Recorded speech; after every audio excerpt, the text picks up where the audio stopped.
those stories in your community and all across the Bay Area. And the big story tonight is the beginning of a rainy stretch and a swarm of earthquakes in the East Bay. The quake swarm centered in the East Bay, and they all hit within a few minutes of each other in the 7 o'clock hour. According to the latest data from the USGS, at least 6 quakes rattled San Ramon beginning at about 7:40 tonight. As you can see from this map, they're all pretty much concentrated in the one area, all of them registering within about 5 kilometers or 3 miles from the center of San Ramon, with the biggest one registering at a 4.0 magnitude. Now, for more now on both of those things, what's to come, let's go ahead and bring in First Alert meteorologist. There is a little more to that story. I mean, we've been talking about this for a month in San Ramon. Meantime, there is some light rain on the map. We're going to talk about that coming up in the full forecast in a bit.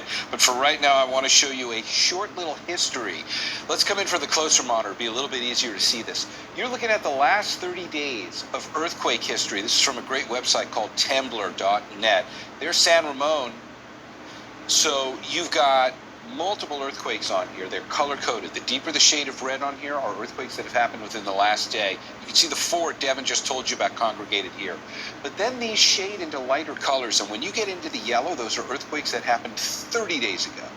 This swarm has continued now for a month. And it's going right up along the Pleasanton Fault, and it runs right along one of the major avenues there through this part of town, Acosta Avenue.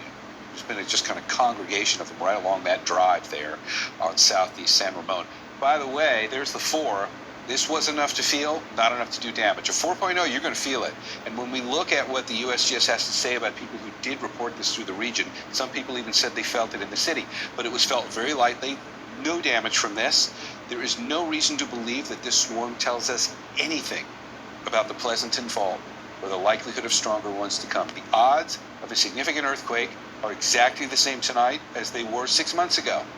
And that's what the seismologists have been telling us about this. By the way, it's the 7th time since 1970 that San Ramon has experienced a swarm like this. This happens. Be back in a couple of minutes. We're going to talk about our forecast. We'll get into the rain. A lot to talk about there. For now, Devin, back to you.